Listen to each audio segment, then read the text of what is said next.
So this year has definitely been a rebuilding year. We right now have 4 upperclassmen that are leading the team, including juniors and seniors, and then the remainder is made up of very eager freshmen and sophomores. And so this year has really been, I think, just a test of just patience for everyone.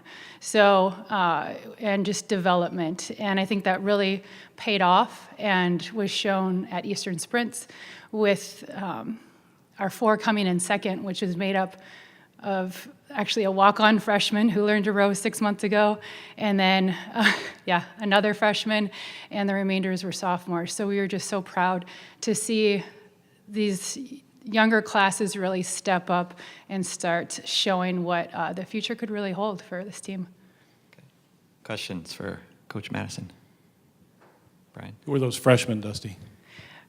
We have Kate Concannon, she was recruited to row here, but she was primarily, or actually solely, sculling. So if you don't know much about rowing, sculling and sweep rowing, which is what we do collegiately, are pretty much 2 separate sports. So she, in essence, was a novice herself. She understood rowing. She knew what it takes, but she had to learn a new sport. So she was a complete novice in that sense.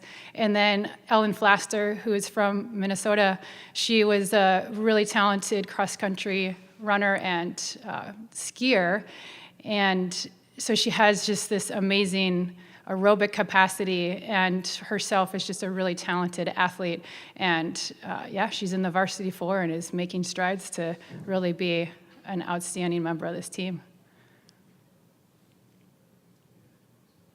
So since you're rebuilding, what do you expect when you get to nationals? I think that's kind of what the message has been, is that there's really no expectations. Not that we don't think that they can do amazing, but I think it's kind of a fun position to be in, because I don't think that our competitors really see us as a threat, or that they have much to expect out of us. And so we're kind of coming in unknown, which is kind of a fun place to be in. And especially with the younger group, they can really, in these next 3-4 weeks, really make amazing strides, because unfortunately we haven't had a lot of water time these last couple weeks. And so, with going to Eastern Sprints, that they may be raced in those lineups 3 times, practiced in those lineups 3 times. So especially for the 4 and the double, I think they have amazing upside to go in and actually really upset some other programs that are really not looking for them to do a whole lot. So it's exciting. Dusty, do you, as a coach, personally prefer to coach a team that's young like this, that's unproven like this, versus a team that's loaded up with upperclassmen? Well, it's kind of fun. I guess maybe there's a little less pressure in a sense.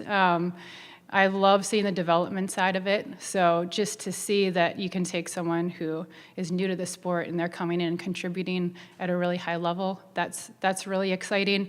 And I think to just continue to get them to gain confidence over these next 3 weeks is something that's just is really fun to watch it, to watch happen. And I think they're gonna make themselves known. Anything else? Notice Grace D'Souza had a pretty nice honor. What are her chances of doing something at that camp? Yeah, so she actually applied to it last year. She was on a wait list and then ended up going to row at a club out in Philadelphia, Vesper, and just saw great success there. She raced at trials in the single and was really successful, having never raced a single before. So she's really on a strong track to make some good waves out there and represent the U.S. And I think she's going to be right in the mix for one of those boats out at under 23s.